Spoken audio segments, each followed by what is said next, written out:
Hello everyone, truth seekers that you are, great to be back among you, knowing that there's all these critical thinkers out there contemplating the eternal verities. Before we set off together to explore more strangeness, more mystery, more inexplicable manifestations, can I remind you about my patreon.com site? It's by going there, finding me and parting with some cash, about the price of a cup of coffee a month, that you offer up real practical support to what we try to do here. You get early access to all my new content. You get exclusive access to question and answer sessions with me every week. It's a great site. Please go, please join up, stir yourself into the mix and make it better by being part of it. Okay, now it's time to set out on our travels, seeking something strange.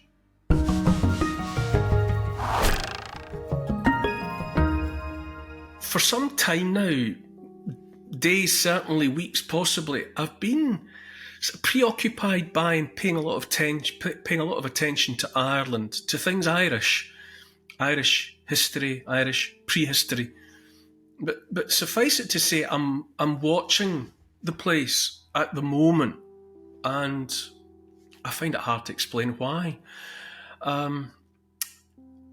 Maybe you could say I'm haunted by Ireland right now. As an example, I've been reading a book called Atlantean, by a guy called Bob Quinn, who made various television documentaries over the years. And he wrote about, made films about his idea that ancient Ireland was closely connected via the Atlantic Sea and the Atlantic coastline to Spain, the Mediterranean, to North Africa, all the way to the Middle East. A whole other world, a whole other set of connections, ancient and meaningful connections. It's easy now, even from the Long Island of England, Scotland and Wales, to sort of overlook Ireland or to take it for granted, just somewhere on the edge. It's a place that maybe doesn't matter to anyone but the Irish.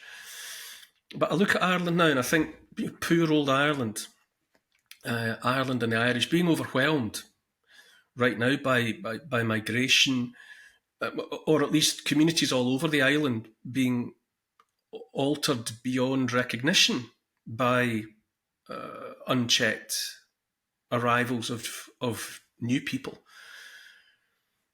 And I think it's worth, for those that maybe do overlook Ireland, it's worth remembering Ireland's ancient past and how much it mattered in other days. Ireland's home to Newgrange. How to describe Newgrange? I would call it a temple. Certainly a great focal point for people. Uncountable numbers of people for the longest time. Newgrange is 500 years older than the Great Pyramid in Egypt. It's 1,000 years older than the finished version of Stonehenge. Ireland is magical and mystical. It's on the world latitude, the line of latitude on the planet, where the angle between the rising and setting suns on the solstice days is a right angle, perfect 90 degrees. And that only happens on that latitude. And it means that the solstice in midwinter and midsummer makes the oldest true cross on the face of the earth. I think there are reasons why places matter, why they ever mattered, and why they come back into our consciousness. I don't think it's random. Why events, ancient and modern, have us think again about why places matter, why they mattered before, and why they might matter again. They invite another look. How we see places and how we understand events, even how we describe events to one another, it's so susceptible to the way we are ourselves told about them. The very words that we hear or read, the witness statements, if you like. I'm reading, as I, as I often do, I'm reading Ulysses again by the Irish writer James Joyce. And the book obsesses me. Joyce's use of language, apart from anything else, it can take the mundane, the everyday, and make it mysterious and captivating. I was looking at a favourite paragraph or two over and over. A character looks in the window of a jeweller's shop in Dublin. The whole thing, Ulysses, it's a single day in Dublin through the eyes of a handful of people. One of the characters is Stephen Dedalus. Stephen Dedalus watched through the webbed window the lapidary's fingers. A lapidary is like an old word for a jeweller, someone who polishes gems. The lapidary's fingers as they proved a time-dulled chain. Dust webbed the window and the show trays. Dust darkened the toiling fingers with their vulture nails. Dust slept on dull coils of bronze and silver, lozenges of cinnabar on rubies, leprous and wine-dark stones. Born all in the dark, wormy earth, cold specks of fire, evil lights shining in the darkness. Where failed archangels flung the stars of their brows, muddy swine-snouts' hands root and root, gripe and rest them. It's just someone looking in a jeweller shop window. I'm going to be talking today about a battle, pivotal in Irish history, at a place called Aughrim, towards the centre of the island, actually, in the county of Galway. Aughrim is an old Irish word and it means the horse ridge. Aughrim sits near enough on what used to be the main road between Galway and Dublin. So, with all that I've just said in mind, the ways in which places come in and out of our consciousness, sometimes for reasons that we don't even analyse, far less that we could explain. A battlefield is a grim place. Even hundreds, even thousands of years later, if you visit in the knowledge of what happened there. Places that are sort of close to me for that reason. Culloden, Flodden in the north of England. Obviously the battlefields of the Western Front, France and Belgium. They're sombre at the very least, places in which to spend time now. You go on a sunny day, maybe even especially on a sunny day, which runs counter to the thoughts of misery. There's a sense in these places sometimes of trespass. Some inexplicable physiological sensation knowing that you're strolling in a relaxed manner, where men and boys ran and fell and suffered and died. And I've been in places like Culloden, in places like the Somme, Arras, and others besides, and I've wondered if I was wanted there, or if the dead would rather be left alone in the company of those that shared what happened, and so are the only ones who know the truth of it. But in any event, to visit a battlefield, it's almost voyeuristic. You're not sure, or I'm never sure if I'm supposed to be there, thinking what I'm thinking, doing what I'm doing. So I wrote about Aughrim, the Battle of Aughrim, in the book, because it spoke to me of something bigger even than the events that unfolded there. There's a great quote related to the battle. It is at Aughrim of the slaughter where they are to be found, their damp bones lying uncoffined. Because something that's notorious about the Battle of Aughrim is that many of the dead, thousands of the dead, were left unburied, just left on where they fell to be dealt with by scavengers and time. And my attention was originally drawn to Aughrim by a horrifying or a fascinating notion. I happened to stumble across a reference to a visit to Custom House Quay in Dublin by a writer 35 years after the Battle of Aughrim. Aughrim happened in July 1691. And 35 years later, a writer visited Custom House Quay in Dublin and found barrels of bones ready on the quayside for loading onto ships for export to England, where the bones of men and boys from Aughrim would be ground into dust and made into fertiliser to be spread on fields to grow food for other people to eat. And I thought, what a thought. That kind of casual disregard for the dead half a lifetime later.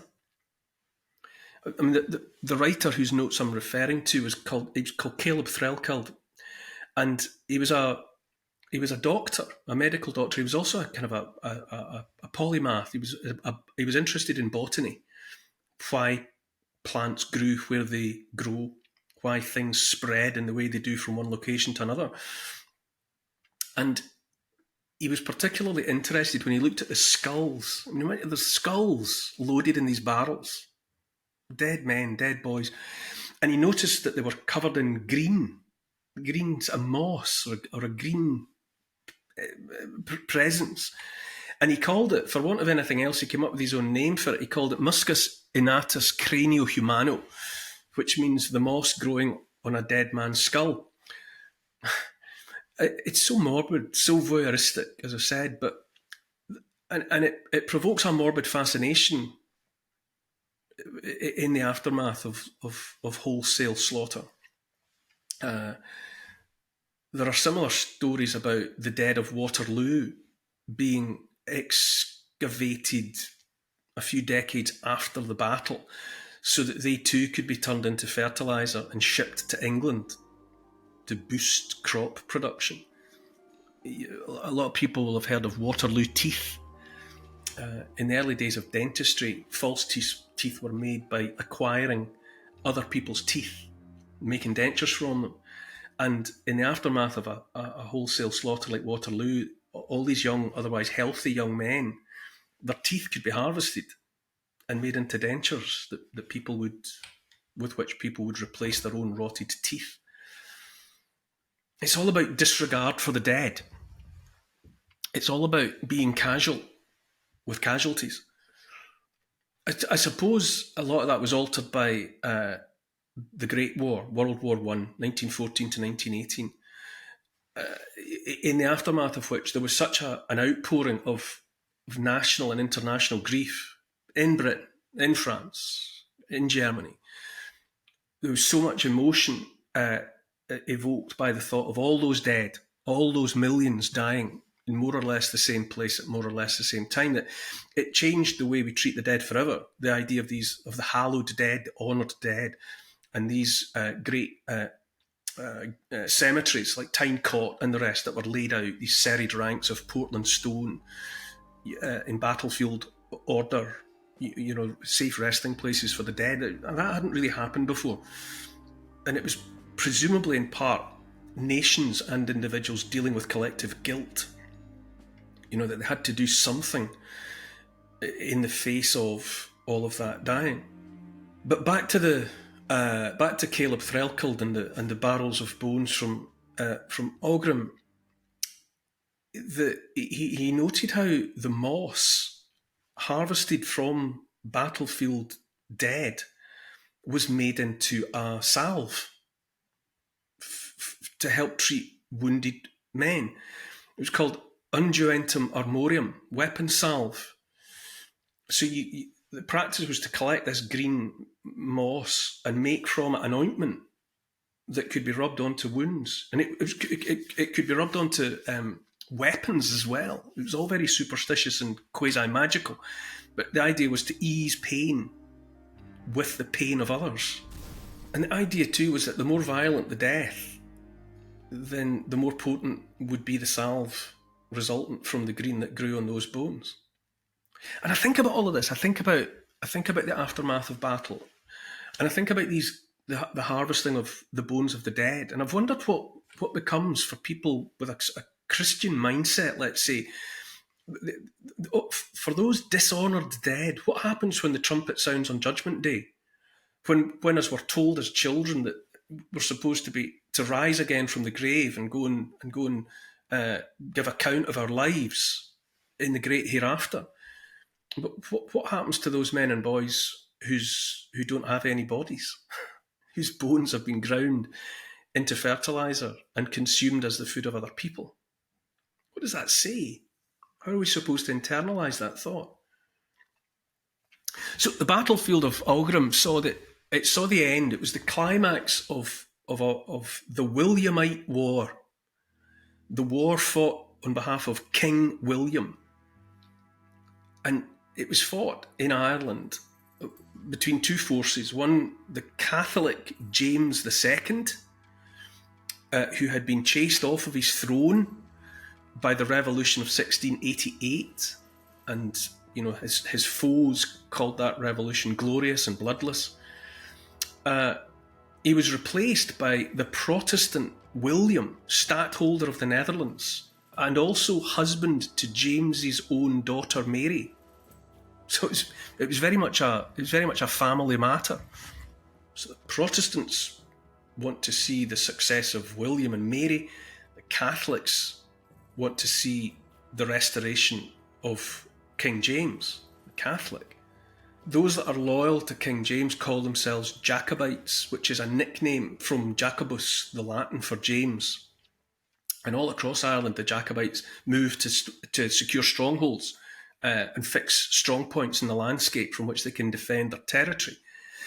In the beginning, only Derry, London Derry holds firm for King William. And it looks initially like the Jacobites are going to get what they want in Ireland. James arrives himself in March 1689. There's a Jacobite parliament. Catholic lands are returned to Catholic ownership. All discrimination against the Catholic faith is ended. Now there's proper bloodletting. Now there's trouble. In the beginning, it's half-hearted skirmishing between Jacobite and Williamite armies, but nothing that counts for much in terms of settling the matter. The Jacobite parliament's always short of cash. They end up melting down artillery pieces so that they can make brass coins and notionally pay their soldiers. But nonetheless, there's nationalism in the air. There's a whiff of Irish independence. William realises how much Ireland matters, that he's going to have to deal with this personally, and he comes to Carrickfergus in the June of 1690. James has Major General Patrick Sarsfield, and he is a fighting man. The forces begin to manoeuvre. William marches south, and he comes across James's Jacobites in the valley of the River Boyne. Amazing to think of that iconic battle unfolding where it did, in the valley of the Boyne, home to such immortal places as Newgrange and Knowth. So much older, these places, the product of another world, another way of thinking about the world, but they become the backdrop for that battle. In the event, the battle on July 1st, 1690, it's a Williamite win, but it's not. It's the oddest battle in many ways. It's gone down in history, British history, Irish history, as of huge and iconic significance, but it wasn't a conclusive battle. In any event, in the aftermath, James lost his nerve. And it is hard to comprehend why, but he behaves as though he's now lost Ireland, and he makes a run for it. He takes ship for France. In his absence, though, because there's so many other people on the island with vested interests, and the Battle of the Boyne hasn't been conclusive, so the fight goes on, whether James is there or not.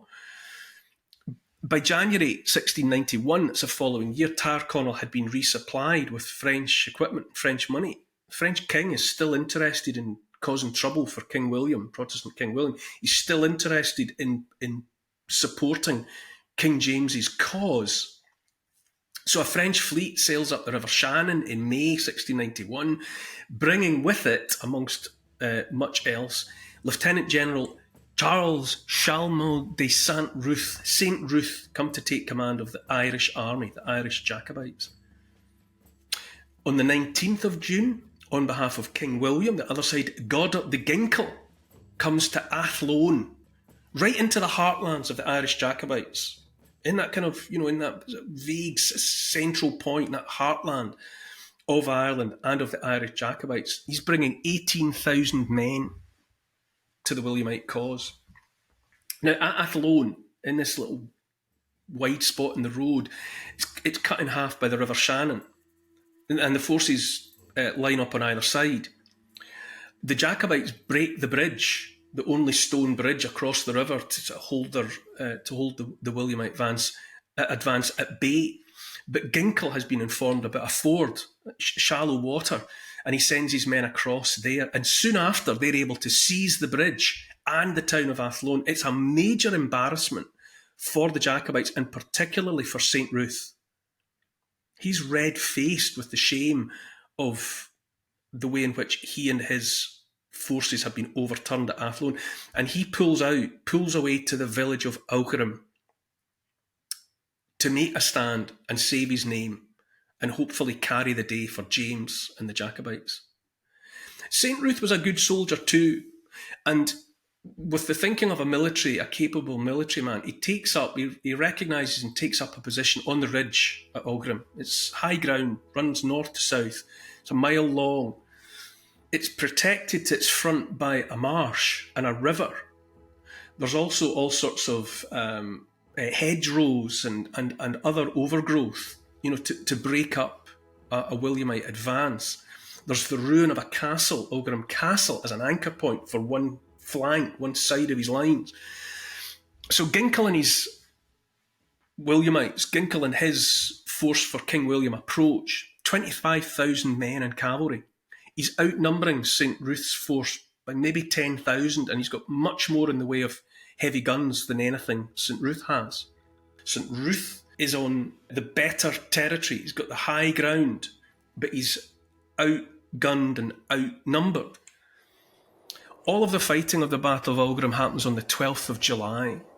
The day starts completely mist enshrouded. The forces can't see each other, and it's not until midday that the mist lifts and the forces can contemplate one another. And so from midday until late afternoon, they're just testing one another. St. Ruth, he's only human, and he's unmanned really by what had happened to him at Athlone. And he's determined to make up for it. But worse from his own personal psychology, Patrick Sarsfield is his number two. And Patrick Sarsfield had seen him fail. He had seen the disaster of Athlone and known that St. Ruth had to take responsibility for it. And so what St. Ruth does is send Sarsfield to the rear.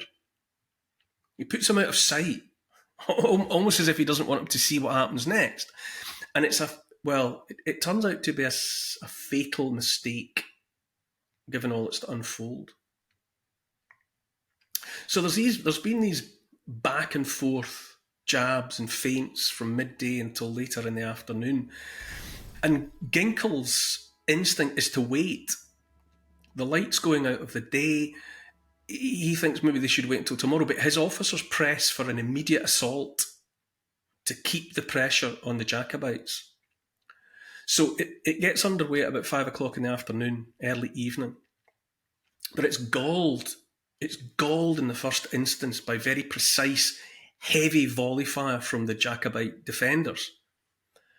So Ginkle's men are stuck, they're stalled, they keep coming forward, but they keep getting forced back by the sheer ferocity of the Jacobite resistance.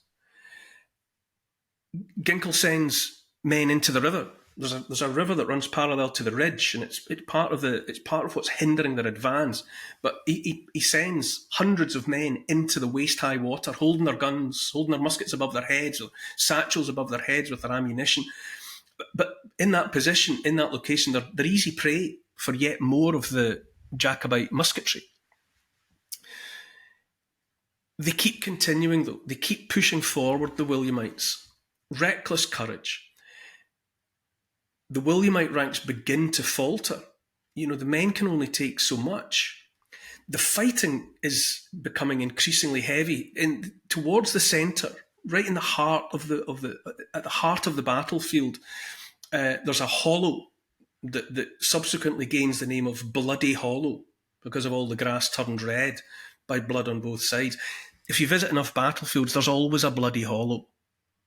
Bloody Hollow is always the name given to the seat of the worst of the fighting, the hell on earth that's experienced there by the fighting men. The Williamite attack, Ginkell's men are beginning to break. They're beginning to falter. That final attack is beginning to collapse. And St. Ruth, up on the high ground, looking down on it all, watching it unfold, he senses victory, and his blood is well and truly up. And it's, when you read these accounts of battles written after the fact, you get an unmistakable sense that they're sort of reverse engineered to show a logical sequence of events, as though the various players knew what was going on and what had to result from each move all the way along. But it doesn't take much to realise that it's not like that. That you're reading history as it's written by the victors. And I think it makes much more sense in a place like Aughrim to just imagine a hell on earth with pockets of men doing their best in the face of the circumstances in which they find themselves.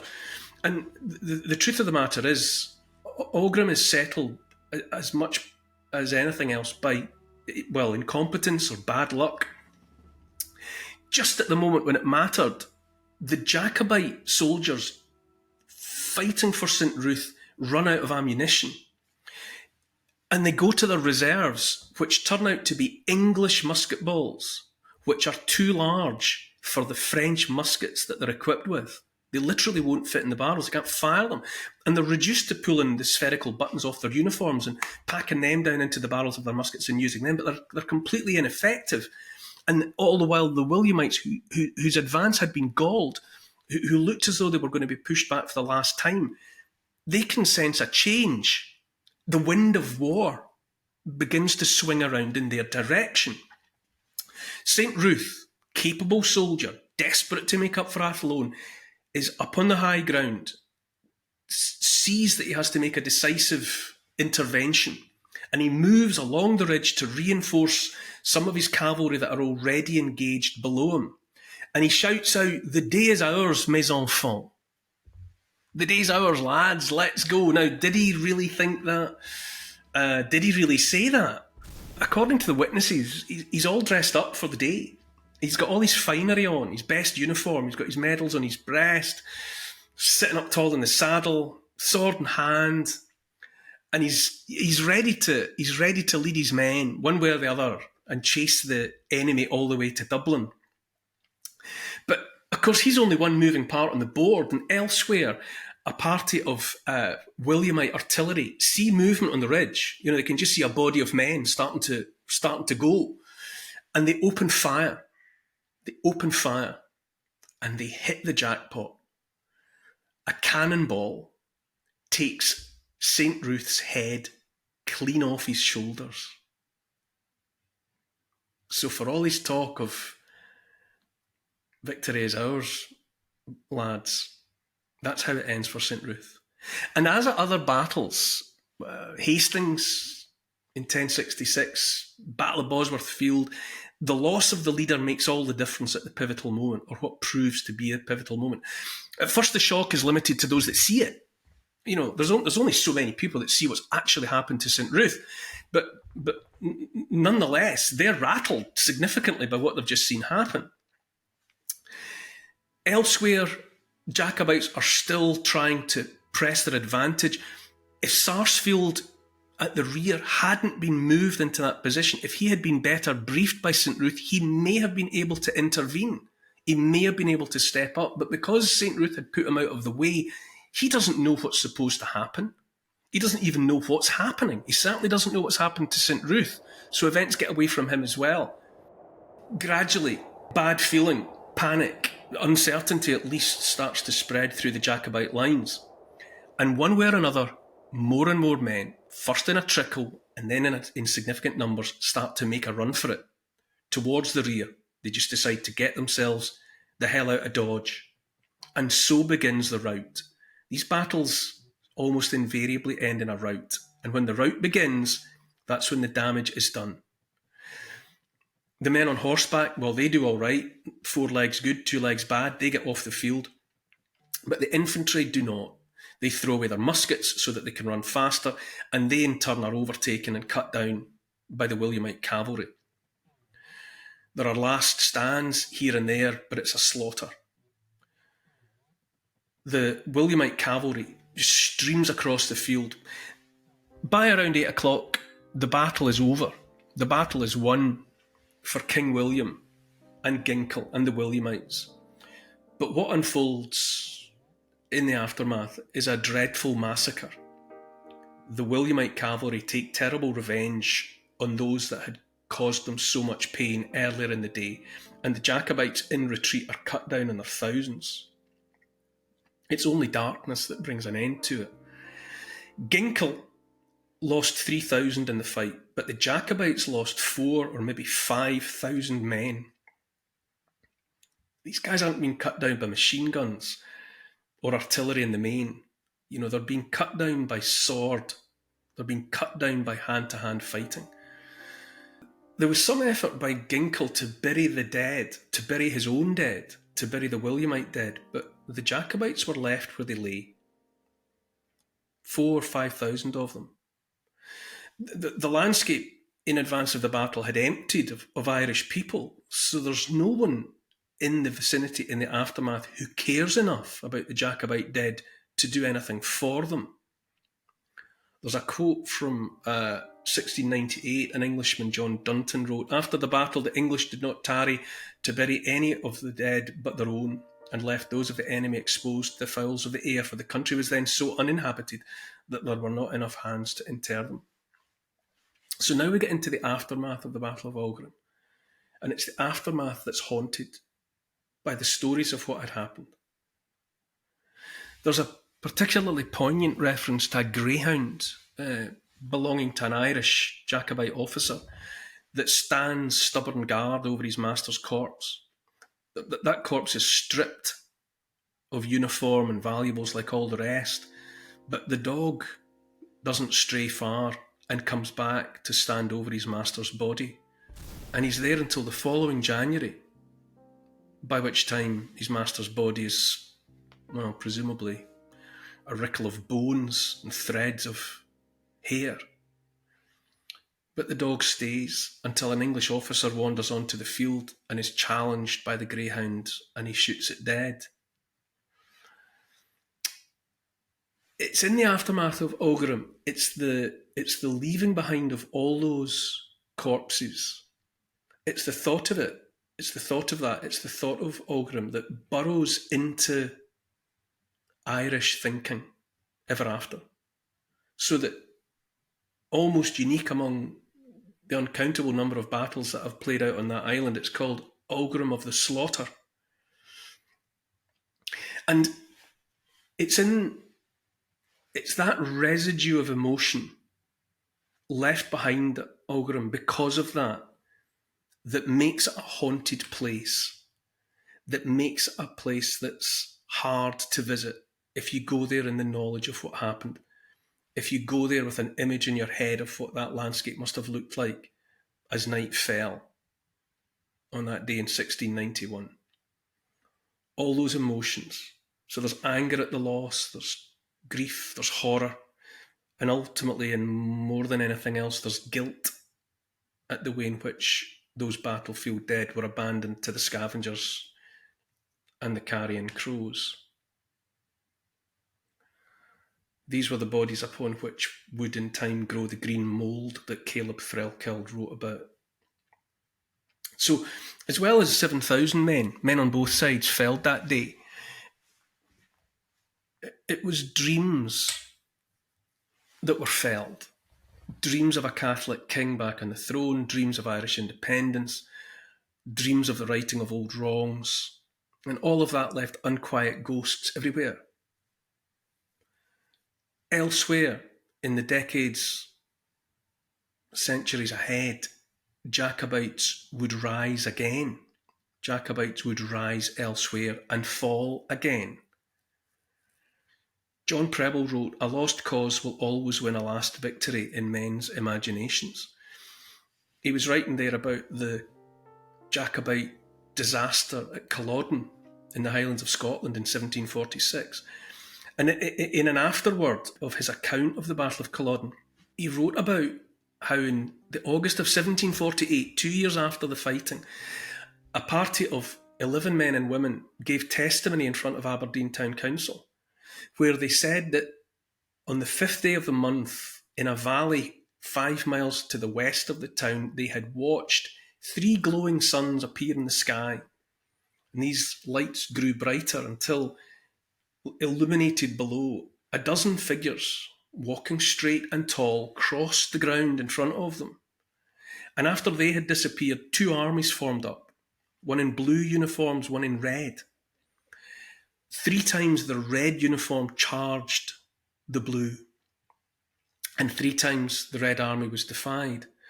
There was the flash and the smoke of gunfire, flags waving, but according to those giving testimony to Aberdeen Council, there was no sound.